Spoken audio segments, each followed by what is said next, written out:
3.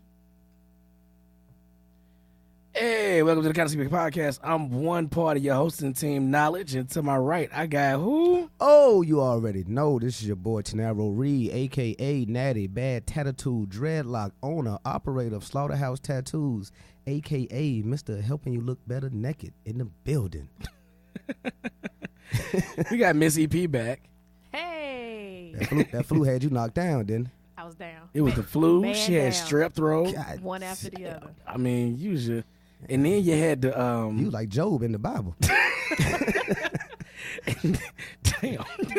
The struggle has been real. And then you got then you had the winter solstice. How was that? The Urban League winter It was solstice. great. Winter solstice for the Urban League. It was an amazing event. We raised several $1,000s that goes back into the community through the Urban League.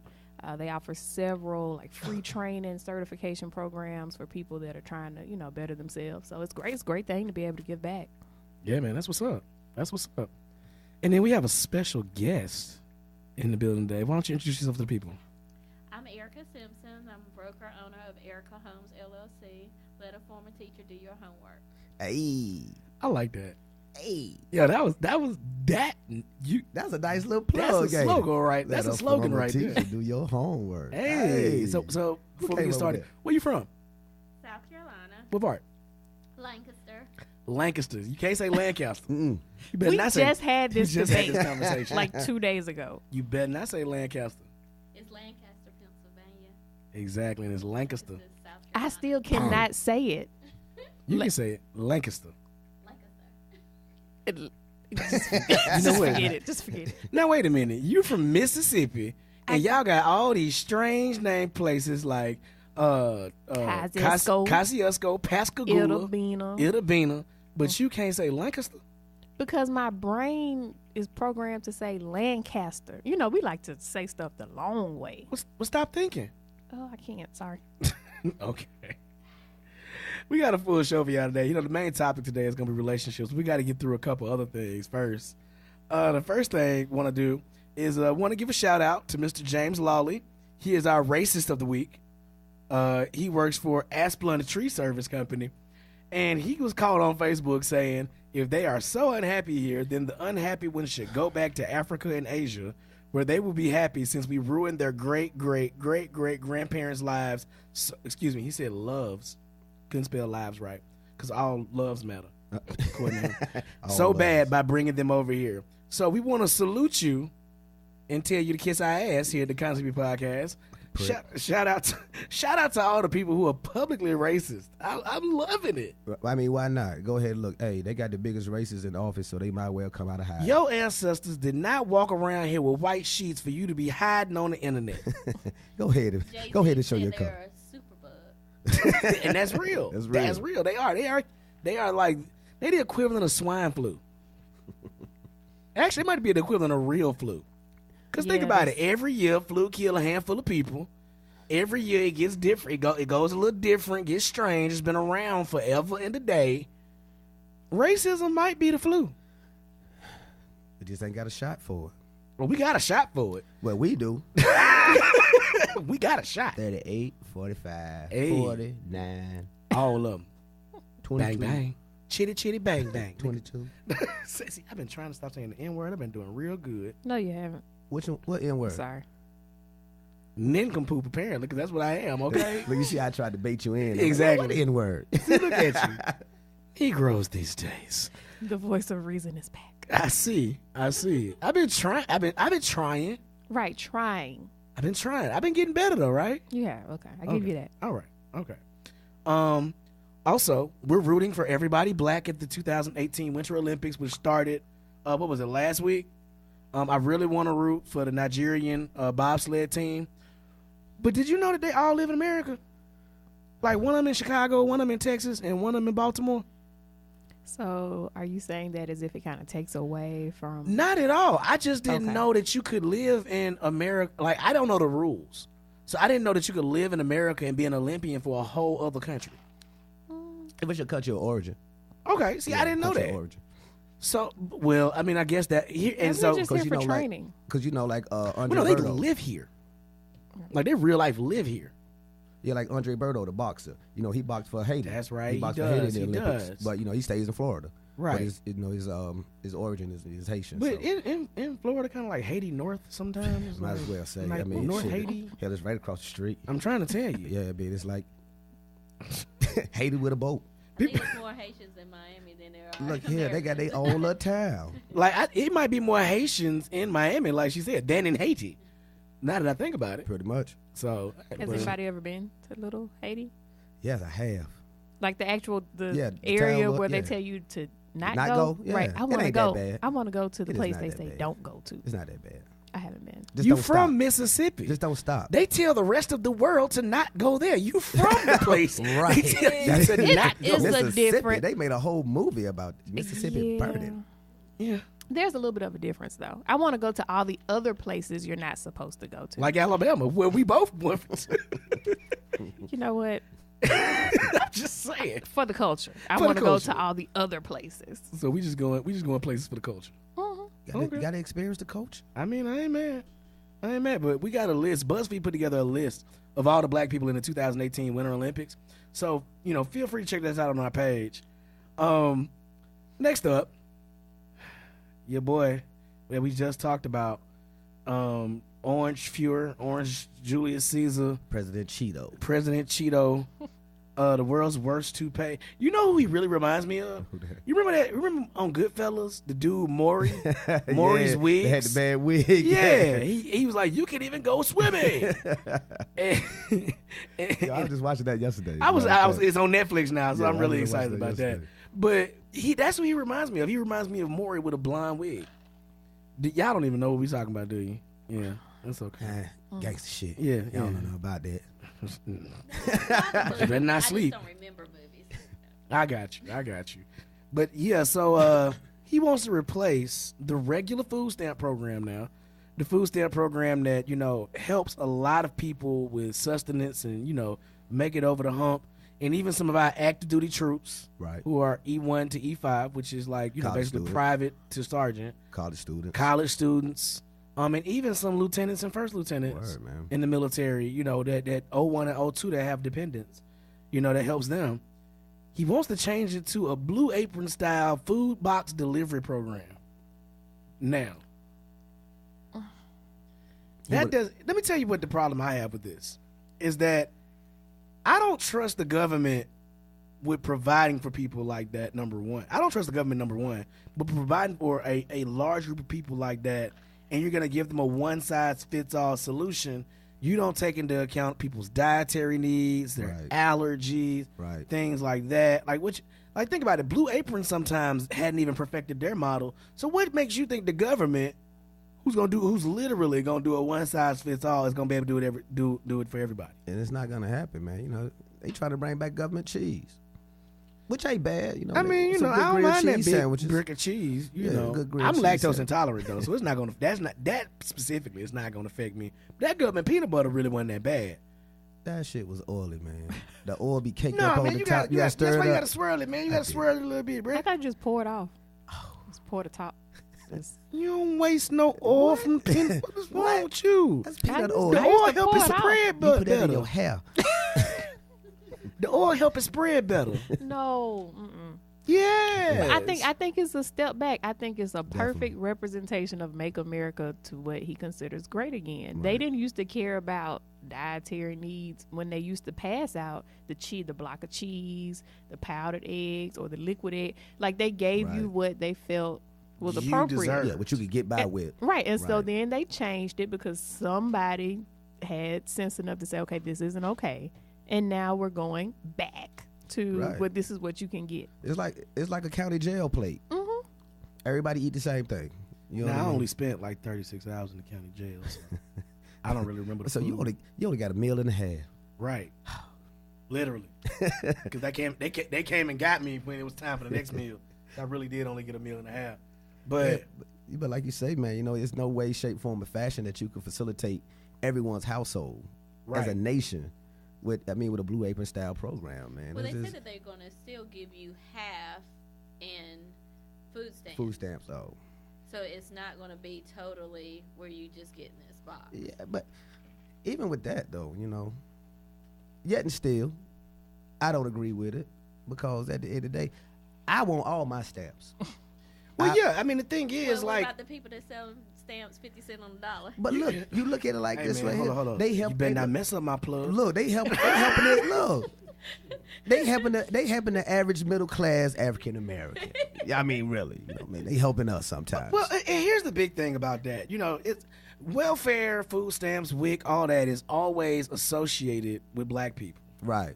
But the thing is, there by the numbers, while we are disproportionately on it, it's Right. way more Caucasian families I'm trying to to tell you. depend on this stuff. Like I said, we're disproportionately on it, but there are way more of them that'll be affected by it. Yeah, because it's not a black thing. Yeah, It's a we need to eat thing. it's a hunger thing. Right. You know, and it's fun fact, since it is Black History Month, did you know that WIC was actually started by the Black Panther Party? Yes. The same Black Panther Party that they claim to hate? Right. Yeah. But you steal our stuff, though. It's I fine. mean, look, they How you culturally appropriate a whole community program? Think about that. They culturally appropriated a whole community program and then made it seem like we was being lazy for protecting ourselves. That's a whole other story, though. I don't really want to get too far into that. But so we're all of the impression that the Blue Apron government cheese box is not a good idea, right? not at all. What say you, Miss EP? No, it's horrible idea. Okay. And you? I don't think I have enough information to comment. Okay. All right, then. But that was a political answer. When you running for office? Right. I'm just saying. She's not trying to fuck up Because none of her constituents. Not that I'm for 45, but I know that he is about business. So this is a money-making tool. It's not going to be, quote-unquote, the government, just like prisons are privately owned. Mm-hmm. This program is probably going to run privately owned, and I think it may even be a way to save Walmart from Amazon. So you I don't have necessarily want to save Walmart from Amazon. but it's not about say you. I get what you're saying. But Here's why I say that. Here's the thing. If you work for Walmart, a disproportionate percentage of Walmart employees get food stamps and government assistance. So this actually may hurt their productivity as Walmart. Now, at any given point, I think it was, what was the percentage? Like 10% of the United States at any given time works for Walmart. And so I don't think Walmart's it's going not anywhere. for the common worker. It's for your executives and your CEOs that are going to make the big dollars. And this is what they say, stay woke and don't have things to distract you. We kind of sleepy right now, though. I'm just letting you know. We kind of sleepy over here. But no, I hear your point. Continue. I'm sorry. Oh, that's okay.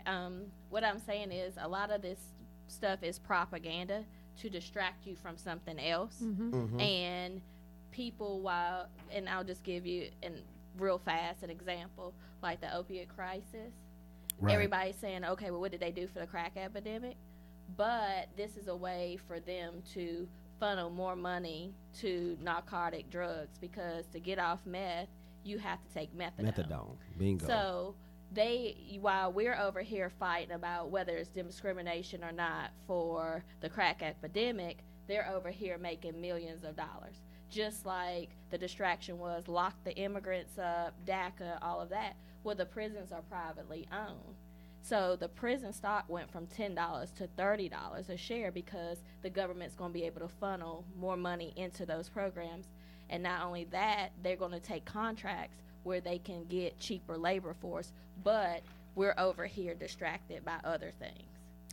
There was a in Rush Hour. Was it Rush Hour 1 or Rush? It was Rush Hour 1. Chris Tucker's character in that movie said something very powerful, and I actually said it when I was in Afghanistan, and I was talking to somebody who was over counter narco terrorism. I said, if you ever want to know what's really going on, follow the rich white man. True. Seriously. People say follow the money. No. Find out who the rich white man is that has something to gain, do a 6 degrees of separation, and figure out where this money is going. Now, I hadn't had a chance to sit down and think about this whole Blue Apron type program, but do you realize that this is actually free marketing for Blue Apron? Right, just like I want to know how much money they gave the Trump campaign. I feel like every decision he makes is based off of someone or whatever company that donated money, Oh, for and dollar. he has to do something to For pay them. them back, right? Yeah, you got to pay the devil. He's gonna look out for his people, Yeah, Mhm. you got to pay the devil. Yeah, you got to do that. and he's gonna make money at the same time. I think this while whole thing is a money grab. I think his Everything entire being- presidency is a money yes, grab. That's exactly right, It's so, one big money grab. Yeah, this whole 4 years. So that's why you got to figure out what's gonna make it work for you. Follow the rich white man. Right. I've been reading that book Fire and Fury that talks about the Trump White House, and man, you couldn't write a better script than what this guy has written down. I mean, this would be an amazing TV show if somebody actually wrote it down and made it a TV show. But we're watching. This is actually what's happening in the place that we're seeing as the leader of the free world. Have you realized that we have a crazy man leading this? Like, has anybody really sat down and thought about that? I mean, look, he got the bucks, though. Basically, he bullied his way into office. You know what I mean? And he brought his agenda to the front of America. He brought his agenda, and it was about paper. It was about paper, you know, because we've had politicians. You know what I mean? And now we, like Erica said, now we have a businessman in office, and that's what his whole agenda is. It's about the buck. It's about the dollar. But it's the wealthy didn't bring him into office. If you look, It's a most populist of campaign. you gotta see that most of the people that voted Voted for for him, him right. are Caucasian, Middle poverty class, yeah, stricken. middle or lower Well, class. check this out now. that didn't even realize Obamacare and affordable health care was the same program. Bingo. So check this out. I was, and I want to just touch on this lightly before we go to the next topic. But there was this article I was reading where it said that poor white people don't see themselves as poor. Oh. Now this Still have a sense this of goes entitlement. back to Nixon's Southern strategy, where they said if you can convince the lowest white man that he's better than any black man, then you'll have a supporter for life or something like that. It was something similar to that. I'm paraphrasing here, but they don't see themselves as poor; they see themselves as temporarily disgraced millionaires. That was the quote that they used in that article, and I tend to believe that, because why else would poor white folks vote against their own best interest? They would vote to keep themselves poor. That's not intelligent. Look, I mean, basically, they didn't know. Well, they They knew. got bamboozled. They A knew. lot of people take one portion of a person's platform and give it their reason for voting that way. Like a lot of people say, oh, well, he was against abortion. Now, he had 20 other things that you disagree with, Right. but, that one That one thing thing, that they yeah. could grasp onto, that's what they claim was their deciding Deciding factor. factor for their vote. My biggest thing is, you look at this whole campaign and you look at how these people are operating and you look at, what they're saying and what they're doing and what they're thinking. And like I said, they see themselves as temporarily disgraced millionaires. They don't see themselves through realistic eyes. But the thing is, let's be perfectly honest. We as a people, black folks, can't afford to be single issue voters. They Not at can. all. They can. And the thing is, on top of that, we actually, as a people, culturally, traditionally, agree with more Republican policies than we do Democratic policies. The only thing is, we know that if we vote for Republicans at this point in 2018, we basically voting to put ourselves back in slavery. So that may be our single issue, but we have to vote on everything else at the same time. So it's one of those things where, we're truly stuck between a rock and a hard place, and they're essentially beating their head against a rock. Because if we vote Democrat, we get taken for granted, and they don't really attend to our needs. We vote Republican, well, we probably gonna all end up in jail and or in concentration camps. So that's just the reality of it. That's the reality of our political system right now in America. Right. You just had to choose the lesser of two evils, pretty much. And what makes me so sad about that statement is that we still have to choose evil. Hey. But speaking of evil, terrible segue, but Florida. So I don't really want to tell the kid's name, but we all know what happened in Florida. Right. God bless the dead. It's another school shooting. Kid came in, he had been expelled. I think they said at the last total 17 were dead, 14 were students. Right. And immediately everybody rushes to social media. I always try to take at least 24 hours before I comment on anything like this. And the reason being is because I do think we need to take a moment and pause and be like, hey, this is a tragedy. Let's actually mourn for a second. Let's actually acknowledge that this happened. Let's actually pray. Let's not just say thoughts and prayers. Let's actually, if you do pray to the Creator that these people get peace, their families, find a bit of peace. But immediately after that, of course, everybody rushes to politicize this. You got the right-wing folks saying, oh, he was with Antifa, and he was a liberal. And then you got everybody else saying, well, actually, on his page, he was wearing a Make America Great Again hat. And he was doing all this other stuff. Right. So everybody rushes to see which side is going to claim it. But then what always bothers me, and this never fails, this actually real life bothers me every time a school shooting happens. I see scores and scores of black people pushing for gun control. That has always bothered me, for black people to push for gun control. I mean, and it'll never happen. I mean, well, at this point, we're too far gone. Yeah, gun Let's be control honest. The reason it bothers me to see black people pushing for gun control is because the current state of gun control in our country is rooted in racism.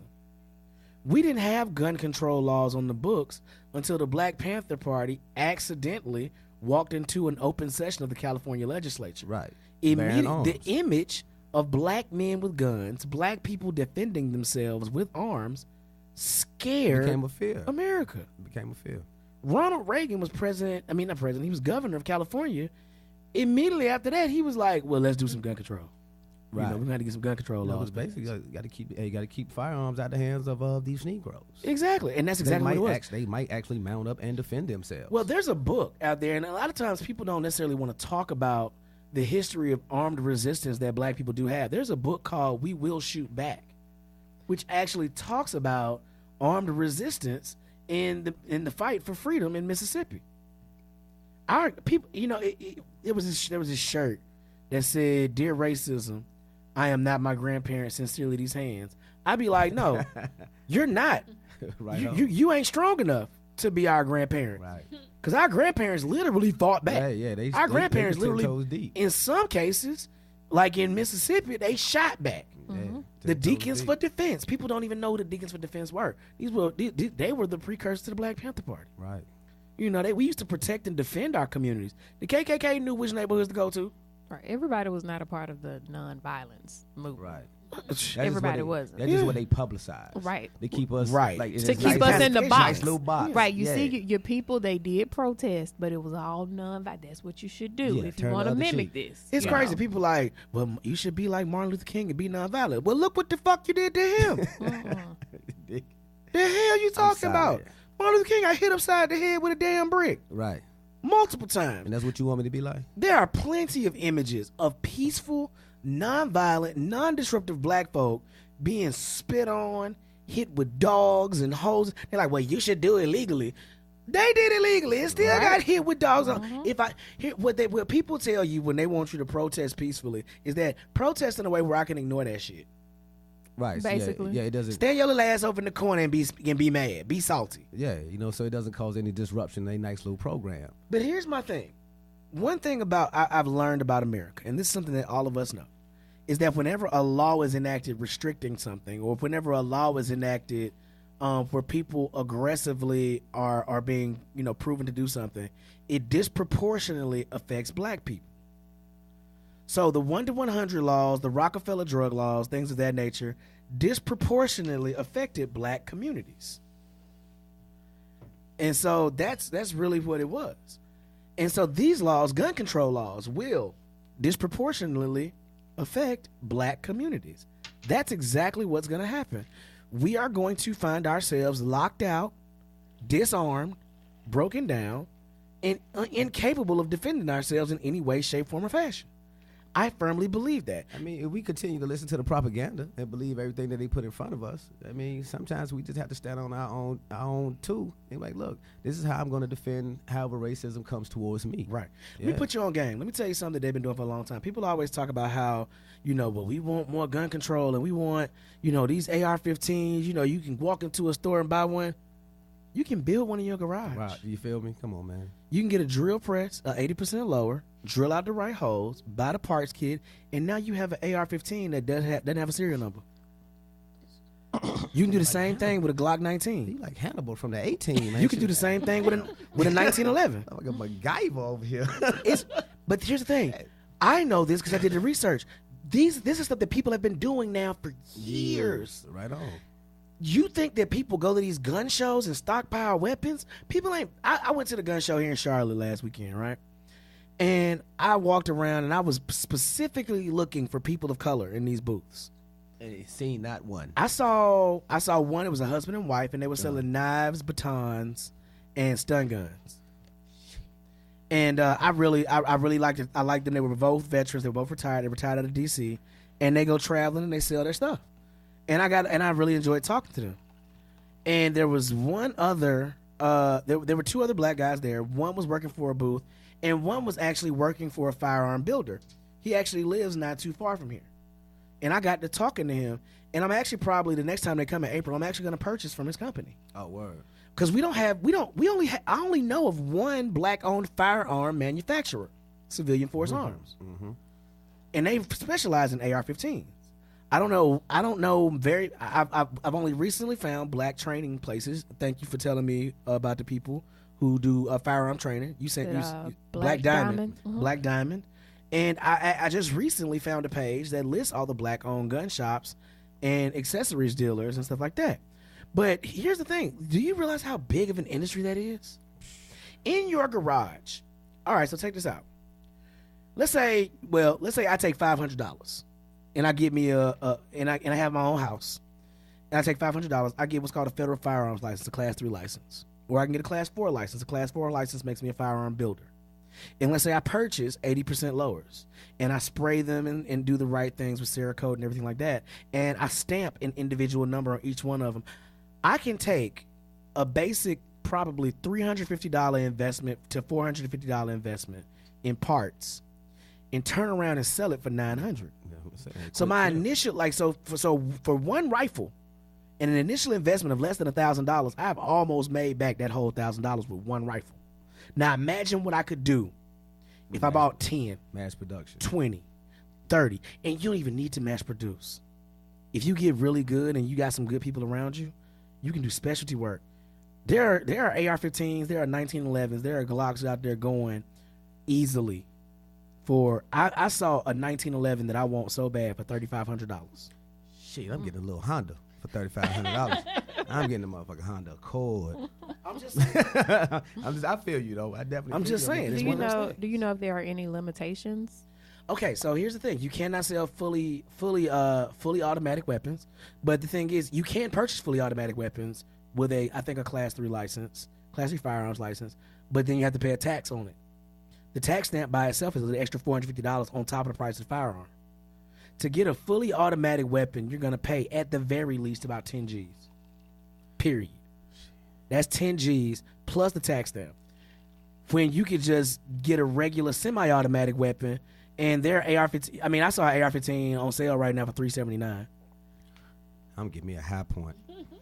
Don't you get? Boy, you gonna make me fight you. Don't you ever get you a High Point? I'll tell you that's Jam City. Jam, right. I'm trying to tell you, but no. So back to the original topic, which was the shooting. So people immediately got on Facebook and said we should ban the AR-15.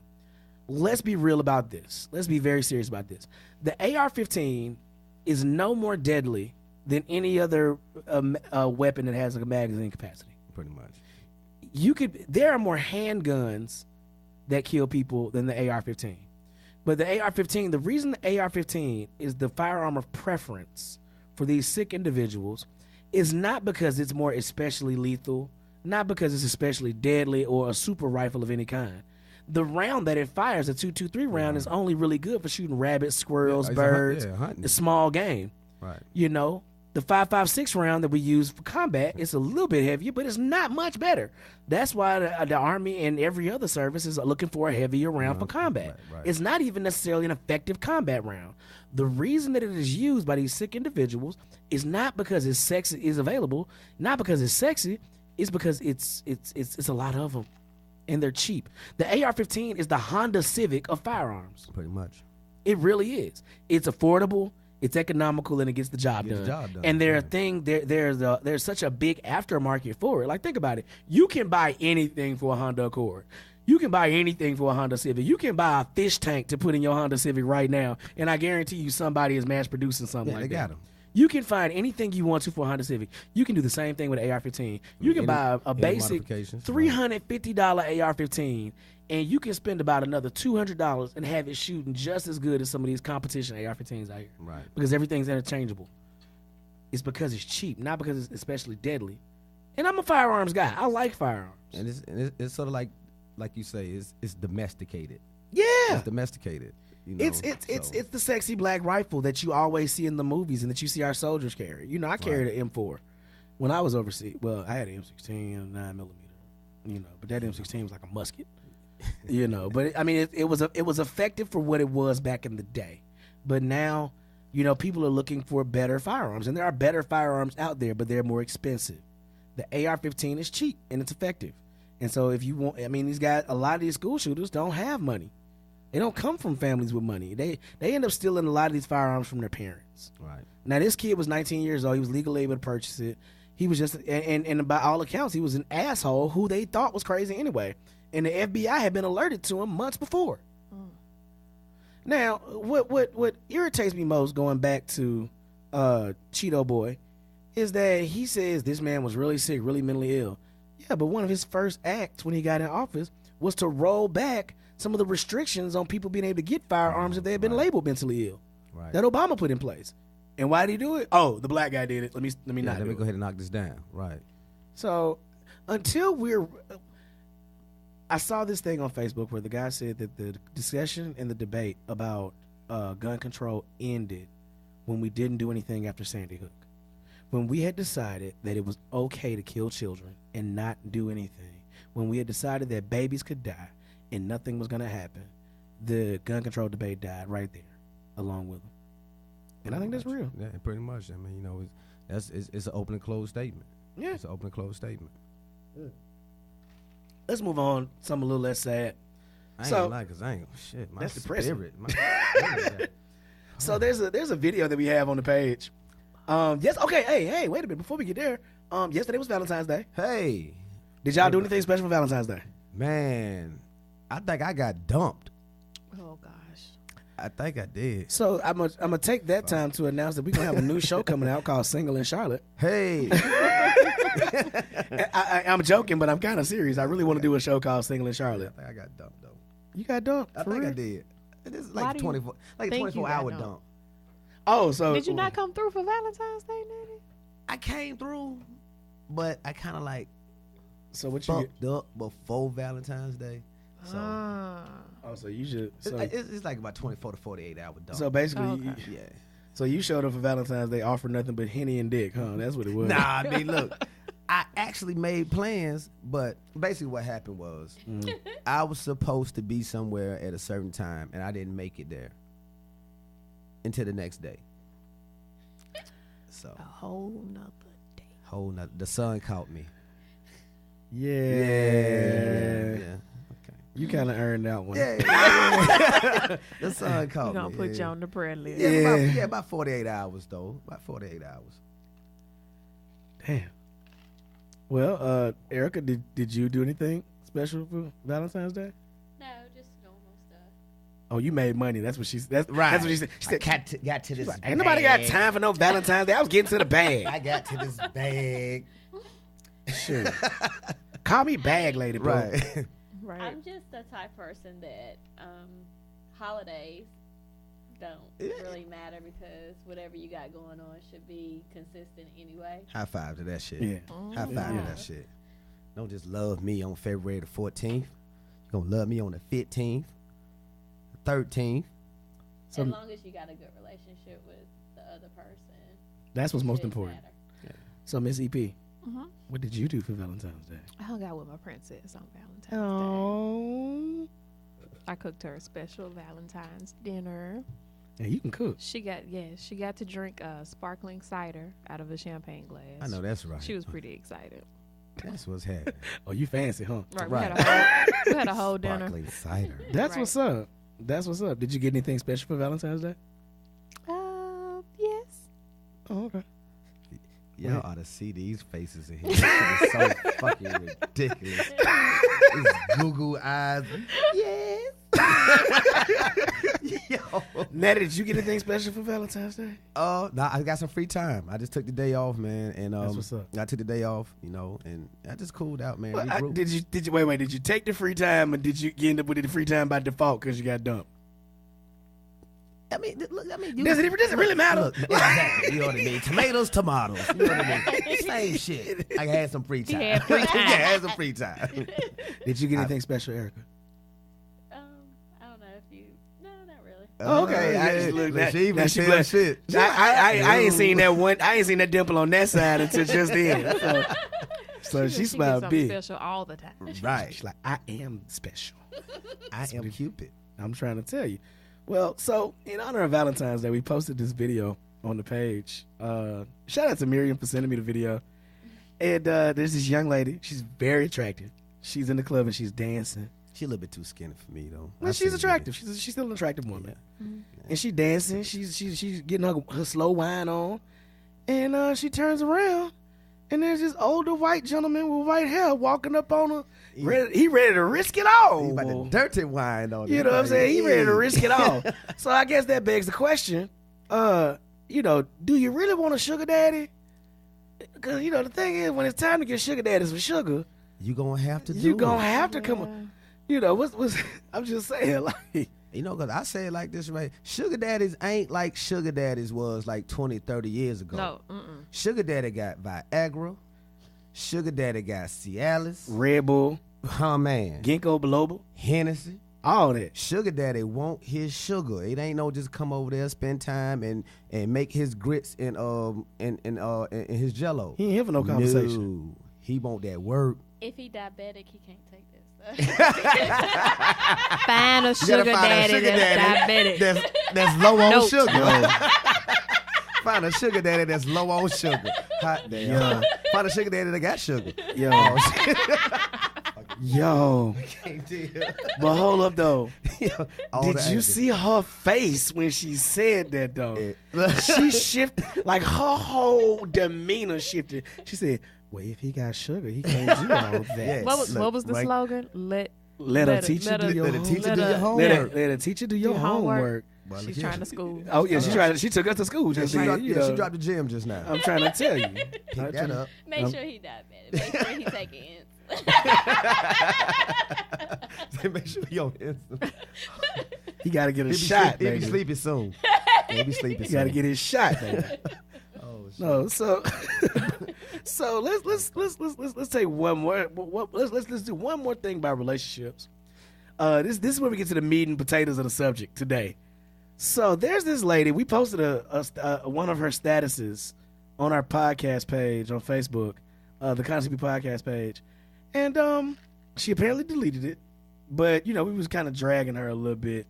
It's this lady named Ro Ilori Cutno, and she has this thing called Wife School, where she teaches women how to be submissive and wives and everything like that. But now I have no problem with like relationship counseling. Right. And I think that men should have, like men's summits where they discuss, the better things about being a husband. Right. I have no problem with women, talking to each other about how to be wives. But this woman, my issue with her is that she tends to shame women who are single. She doesn't believe that women should work. She's very, very old-fashioned. And there was one thing she said to me that was particularly problematic to me. She said that if you look a man who wants to rape or sexually assault you, if you look away from him and don't make eye contact and you are very, very meek and humble, he will acknowledge the fact that you are respecting him as a man and the power he has as a man, and he will not rape or sexually assault you. He gonna take that boot. That let me know that She a little delusional. that let me Yeah, know that she- her ass is crazy. Yeah, that's a little over the top. But that got me to thinking, because I looked on her page and I look at her page and I see so many black women that are supporting her. I mean, it's a very small number of black women overall, but the majority of the women that support her are black women because she's a black woman. And so my question is, and this is me being devil's advocate, do you think black women need to be taught to be wives? I'm saying that just to kind of be a launching pad, okay? Don't think that I'm saying that, I'm gonna get the fuck up out of this one. Because the reason I asked it like that is because there's the stereotype that black women are not submissive. Black women are very strong-willed. They always don't need no man. And, stuff like that. And we have to be honest that a lot of black families, while by and large black families are the norm for marriages, and black men and black women are still getting married, and black love really is a thing, by and large, being single as a black woman is what is often portrayed in the media. And what's also often portrayed in the media is that black women don't know how to do certain things that men require of them. I'm not saying I agree, but I just want to get, the reason I wanted black women here is because I know I can't speak for you. So please tell me what you guys think about that. Is that the Migo first look? I'm looking at you, Miss EP. No, I think there's a difference in what she's trying to, the message that she's trying to get across, as opposed to how she's doing it. I don't think you should say, I'm teaching someone how to be a wife. There is no right way to teach someone how to be a wife. I do think that a lot of black women, not all, a lot of black women do have to have different perspectives brought to their attention. We are naturally very strong-willed. We're very independent. Majority of us have seen our mothers hold it down, make something out of nothing.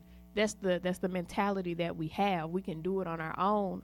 A lot of people grow up under the impression that you're 9 times out of 10 going to have to do it on your own. Nobody's obligated to help you or be with you or stay with you. So you always have the mentality that, hey, I need to be prepared at any point in time to handle things on my own, because a man that I may choose to be with isn't always reliable. He can up and leave tomorrow. You don't count on a man.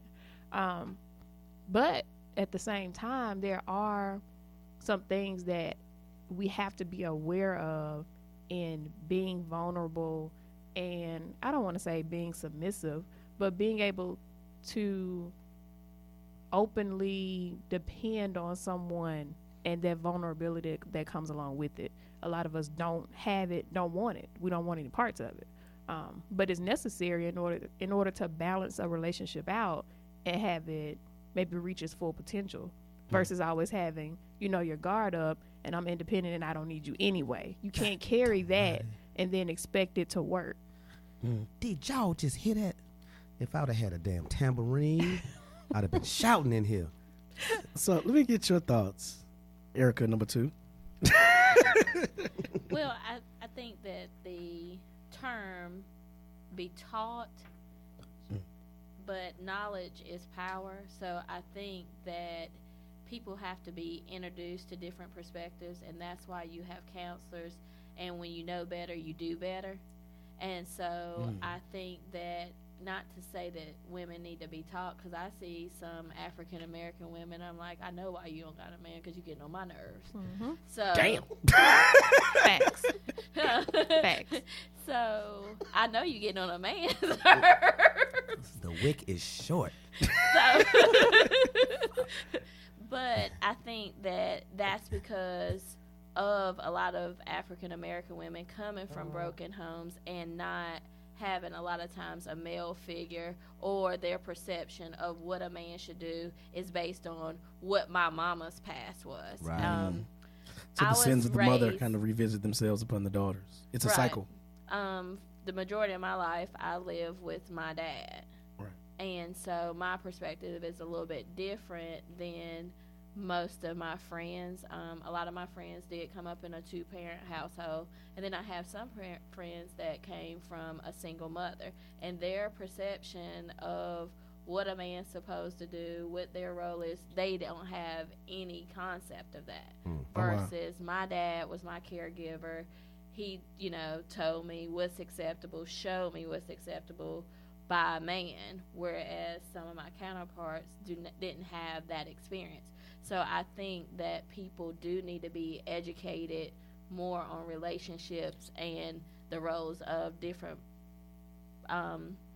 roles of each person and how they play that role within a family or a relationship. So, so just a side note, do you think that growing up with your father is what gave you your entrepreneurial spirit? I know it did. Oh, yeah. Because my dad is an entrepreneur himself. Gotcha. My grandparents, my great grandparents, even back to the 1920s. Oh, wow. So you just come from a long line of hustlers. Yes. Well, not in a negative connotation. But we'll sell water to a well. Hey. So I got you guys' perspective. So Natty, I'm gonna switch gears right quick. What up, though? So the first question I got for you is that do you want to be a husband someday? Man, of course, man. Okay. Don't nobody want to be the old nigga in the nursing home, man. But all the niggas in nursing homes old. I don't want to be him. I want to be at the house. Oh, okay. Yeah, I want to be at the house. So let me ask you a question. Do you think that you may need to be taught how to be a husband? I mean, not necessarily say be taught, because at the end of the day, like you said before, like Erica was saying, whenever you grow up in a household and you see, like, you know what I mean, like she said before, she's seen what a man provides for his household, dealing with her dad. I grew up in a household where, you know, I didn't have quote unquote mom and dad, but I had grandma and granddad. I had aunts and uncles. So I seen both ends of the spectrum. So I seen the bad and I seen the good. So I gravitate more towards the good now that I can focus on that. You know what I mean? I can focus on, okay, this is what I want to be, so this is what I need to do. You know what I mean? Right. Because my grandparents were together for 65 years. So now I That's the kind of love I want, man. Right. So I pattern my actions now towards how my grandfather treated my grandmother. Is that how you got caught by the sun? No. I just teasing. I mean, look, you kind of walked into that one, bro. Players fuck up. But players fuck up. You know what I mean? I fucked up. All right. You kind of walked into that one. Right. Bro. But it wasn't nothing bad. It wasn't nothing bad. Yo, and that's how I look at it now, because versus when I was 20, 25, you know what I mean? I was on my player shit. But now that I'm of age and I'm like, look, you know what? This is what matters. This is what means something. This is what stability is. So now I focus on where the stability was in my childhood, which was with my grandmother and grandfather. So I think the biggest thing with me is that I do, and I say this, I've said this to her multiple times. Like I do want to be a husband, you know, and I believe that I will be a husband. But what I believe in is that I like to look at my peers and people around me that are married, and I see how they handle theirs. But here's the thing: I learn from each of them. Right. I learn what to do and what not to do. I'm not envious of any of them, because I know that their relationship is their relationship for a reason, and it works for them. What works for them may not work for me. Right. And so the thing is, I think the big thing with that is, like, I look at my big bro Rob, and I be like, man, yeah, you really love your wife. Right. You know what I'm saying? I look at my boy Fro, and I was like, I said this on my Facebook the other day. I said, man, Fro, you was the first person that taught me that you could be a husband and still have J's. You know what I'm saying? Like you can have anything. But I look at them and I'm like, I think the biggest thing that we're missing as far as all of this is concerned, I think a lot of people miss this in relationships, is that, you know, you end up dating somebody and you date them with the intent to be in a relationship. Right. You don't date them and spend time with them and be their friend. And see, the thing about it, one thing that I noticed, I mean, even with myself, even with the word relationship, we don't relate. You get to that point where you don't relate to one another anymore. You know, you end up being in a toleration ship. You start tolerating shit from that person. You know what I mean? You start tolerating stuff from that person instead of relating, instead of understanding, okay, well, look, why did she do this? Why did she say this? And then a year later, you sitting there looking like, I wish I could pour some hot grits on your ass. Al Green, your ass. And, you know, and that's one thing I always say. You have to keep the relating part of a relationship. You have to keep that alive. You know, because, like, before, when I was younger, if I did something wrong, or matter of fact, I ain't gonna say did something wrong, but if she acted a certain kind of way, I wouldn't give a fuck. I wouldn't care. I wouldn't ask, okay, look, what's going on? What's wrong? Because I did not relate to her actions to how she was feeling. To me, I'm just like, oh, she tripping. Well, she crazy. Right. But once you start relating to a person in that relationship and she move a certain kind of way, or she acts a certain kind of way, or she does something different, and it's out of the norm, in a relationship, you need to go ahead and figure out what the fuck is going on. Right. And it doesn't take, I mean, it's not like you tucking your balls, but you just keeping your relationship I think afloat. I think part of being a man, the way that we've been taught traditionally, is that you have to be a protector and a provider. Right. But you have to protect more than just their body. You protect their heart, you protect their mind, you have to yeah. protect all that. I'm just not But learning the thing that is, shit. and I'm just now learning how to do it. Right. I And ain't so the gonna thing lie. is about being a provider, though, you have to provide not only financially and physically, but you have to provide emotionally Right. and mentally as well. Yeah, it's a whole And so 360, man. that right there, I'm just now learning how to do that too, you know. And so the thing is, I mean, I've one thing I always said about myself is that I was really poor at communication and relationships because I wasn't comfortable, you know, with our feelings. I was Rick James. I was cold as ice long ago.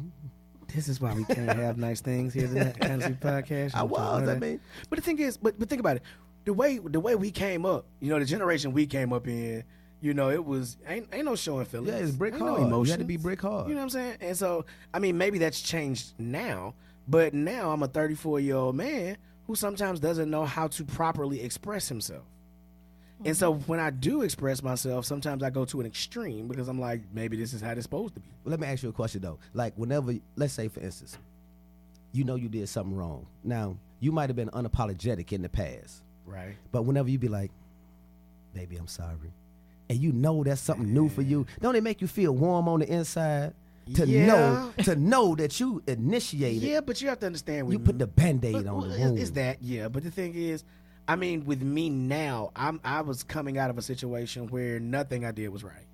And so the thing is, it's like, you know, it doesn't matter what I did, I was always wrong. Right. And so I'm very apprehensive and very, it's very frustrating for me because at that point I'm like, okay, I did something wrong, whether it be small, whether it be big, I'm waiting on you to leave. Like, and that's a problem with me that I have to get through personally. Right. But the thing is, like, yeah, do I feel good about the fact that I'm getting more in tune with who I am and, That shit cool, and with man. my emotions? Like, yeah, it means I'm cool. maturing and being a little braver than what I thought I was able to be. Because, man, you got to be a brave dude to actually embrace your emotions after over 30 years of being told, suck it up, man up, But stop you being have- a punk. You have to look at the finish line. Yeah. It's the makeup cootie cat. The Oh my makeup cootie cat is the best. Did you write that one down? The makeup Makeup cootie cat. Makeup cootie cootie. Look, if you make up, man, don't you know what's finna go down that night? You know what? She like, my baby love me. I know he hard. I know he don't like to say he's sorry, but you know what? Got something for you, big daddy tonight. Yeah. That's why, look, you have to do it. You have to do it. And if you actually love that person and you actually want to be with that person, sometimes we have to put our manhood to the side. And we put our manhood to the side and we invest in them emotionally. They like, oh, he actually did that for me. You know what you gonna get? You know what you gonna get that night? Yeah, what a cootie cat. What? You gonna get that sloppy toppy. You gonna get that sloppy toppy that night. I think the new thing I've seen a lot, especially for Valentine's Day, floating around on social media, was the grapefruit and cough drops. You might get grapefruit and cough drops. but just- My back just got Wait, I stiff. think Natty had Oh my flashbacks. Ooh. So you mean to How tell did me we get I here? never catch, well, you would never catch a cold. You got cough drops and grape and vitamin C How did we on get top of vitamin. How the hell did we get here? I don't know, but Okay, I got a question for the ladies though. I mean, well, I got a question for Erica. How? Which one? Well, the teacher. The teacher. I got a question for Erica. I mean, do you find it? I mean, like being a self-sufficient woman. You know, what I mean, having her own business, and you know, do you find it hard to meet quality individuals that, I mean, that basically People put on your level. expectation? People on your level.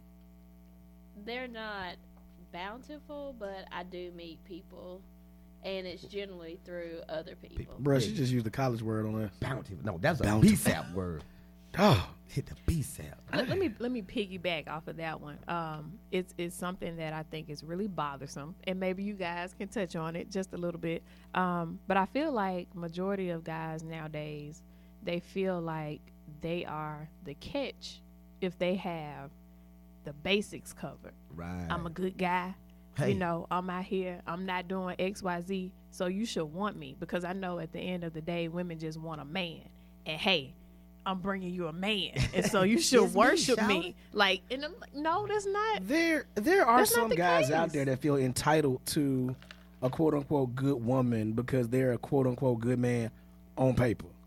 Right. Right. You know what I'm saying? But the same thing is that entitlement has existed And this is where when I had the men are from Mars, women from Venus thing. Hey. That same entitlement has existed in women for generations. There are women out there that think that they deserve a good man just because they have a vagina and were born. Looking for love and using a pussy for a flashlight. I mean, for real. For real. Wait, that's another Natty. Isn't it? For real. I mean, because if you think about it, a lot of women use sex or the lack thereof to control a man. You know what I mean? And so they're like, okay, if I meet an individual right here and the first thing he tried to do is get in my pants, he's not right for me. Well, let's not go there. Let's not go there. Why not? Let's go back to what she was saying though about being entitled. Here's the thing, and this has been an issue that I've had for a while, and I know we only got like 5 minutes left, so I want to hit it and I'm gonna run. Maybe that's part of the problem with male-female relationships. Hitting and running. But I'm gonna touch on this. I said that a lot of women feel entitled to a quote-unquote good man just because they exist. You know, you see these memes and these pictures and everything out there that say stuff like that. But I've noticed something is that whether it be in the media, and I don't know how y'all act in your private circles, but I feel like women are never held accountable for their own actions. Like so I dated a girl once who did all kinds of dirt. But it was always my fault why she did all kinds of dirt. Mm-hmm. Right. And I end up apologizing. But that's most men's experience from what I can tell. And so that women are never told, hey, you know you messed up. It's always on your shit. That nigga ain't shit. Right, on your shit. Or girl, you know what? Fuck him. He wasn't no good no way. I ain't like his little bald headed ass anyway. It's always that. Like you get these, these echo chambers of women basically co-signing other women's bullshit. Like, I don't see women being held accountable for their fuckery. I'll agree with you. I will. Really? I will.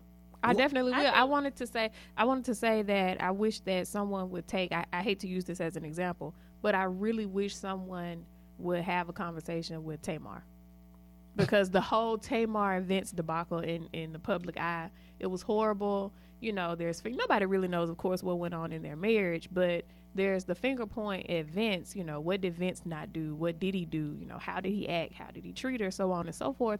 But has anybody ever said, Tamar down and said, homegirl, you gotta reel it back in, just a little bit. You can't expect a man to respect some of the things that you do and how you talk to him, and then you expect to get, such a high level of respect back in return. You can't expect, there's unrealistic expectations. Right. But you can't have girlfriends that's always your yes man. You got to have some homegirls. I call my homegirl now. I need you to tell me if I'm tripping. Right. I need that friend. You can't always have the friend that say, yeah, girl, he crazy. You just need to move on. That's not good. What you say, E?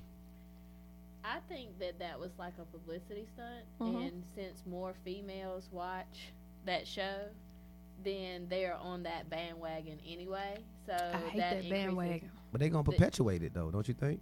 Right, and they're gonna watch it, and that's gonna bring their ratings through the roof because she'd already been fired from The View. So we get our ratings up on our show, then we got it. Yeah, we still winning. Yeah, we still winning. Right. So because that's what other women want to see. We was talking about how there was a book signing a couple weeks ago in Charlotte, and my best friend, she went to the book signing on Dating in the New Millennia. And she said there was women in there crying and all this kind of stuff just because there's a lot of desperate women out here for men. I mean, you look at the ratio, though. You look at the ratio in Charlotte. I mean, it's 8-1. You know what I mean? So, yeah, but, I look at it like this. Everybody just need to own their own shit. Yeah, own your shit. If you rock with me and I rock with you, if I do something wrong, tell me. I should be man enough to say, well, look, baby, I'm sorry, and fix it. And vice versa. Instead of saying, well, look, I'm going to do this because you didn't do this. And I didn't even know that you was missing that. Tell me. Some people don't like the analogy that I use often, which is a relationship is similar to a business plan. That's it. People don't. I mean, if you decide to go open a business, you have to take inventory. You have to go back and see where you made a profit. You have to go back and see where there was a loss, and then you make adjustments and you make corrections. That's the same thing in your relationship until you meet stable ground and you got something that's working. And then even when it's working, you can't just say, "Oh, this is working." And we're good. No, you have to continue to evaluate what you're doing, how you're doing it, what changes are going on, And then if you need to make adjustments, and if you do, then you make the adjustments. You can't just say, this is how we rocked 5 years ago when we first met. Right. And so I know you, this is what you like. No, that's what they liked 5 years ago. Not now. You have to continue making adjustments. I think a lot of people hang around too long. Stuff gonna change, or they trying to get right. That's the truth. That's the truth. We gotta learn how to get the fuck on. Right. You gotta learn how to get on. I am definitely guilty of hanging around way too goddamn long. I can't say that for the kid. I would hit the high road on your ass. The queen of goodbye. Natty, You want it? Natty said, I don't chase them, I replace them. Right. Adios. Man, I'm trying to tell you. Call me 4-wheel drive. I'm burning out. But that's what I think people, they realize they sign up for something thinking they can deal with it because they want a relationship Toleration. Right. But they start off that way and then they think that this person's supposed to change when they've been like this the whole time. You made a whole agreement on potential. Right. And you thought it was going to change and you didn't want to let go. Hold on. When you should have let go in the early stage. Yeah. Hold on. The doors of the church are now open. Because what she said right there was the benediction. You done made a whole agreement. You made a whole agreement. Potential. On potential. I preach potential all the time. To all of my friends, single, married, doesn't matter. You cannot make the decision to be with someone based off of potential alone, because whoever said I wish I had learned that shit a couple years that they back. will ever grow. You have to take people at face value. Damn right. When you go buy a car, you getting what you buy off the lot, however it drive off. That's it. That's your shit. You can't say, oh, this is a nice car, but if I paint it, put some rims on it, work on the transmission a little, that's a stupid investment. It's dumb. Like, that's not what you do. Though. You go get a car and you say, hey, I needed to at least have these working parts. Right. I need to maybe have a warranty of some sort. Just in case this shit don't work. Right. Can we get people with warranties, please? No. Man, look. You take them back to Toys R Us. This bitch broke. Right. No, you better do like you do on your cell phone. They let you try it out for 14 days. Yeah. You see some red flags or some shit you saw before. Hey, get the fuck on. Don't work for me. Yeah, it don't work for me. I'm convinced you got a rotation. You got a whole rotation out here in these streets. I ain't messing with you, Lancaster folks. We'll have to go into another session on circular dating. And circular dating. And on that note, we out of time.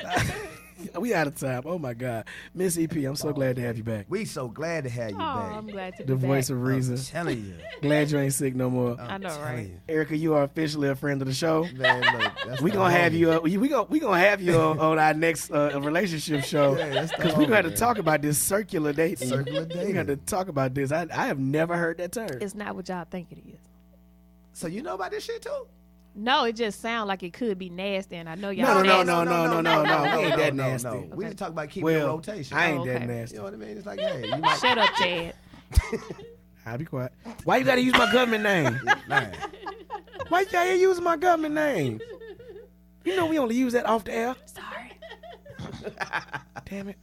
Oh my God. Anyway. Circular dating. Circular dating. Well, that's gonna do it for us. Hey, thanks everybody for checking us out. Hey, I want you to check out Abyss, straight out of Connecticut, out of Bridgeport, Connecticut. The man got some amazing music.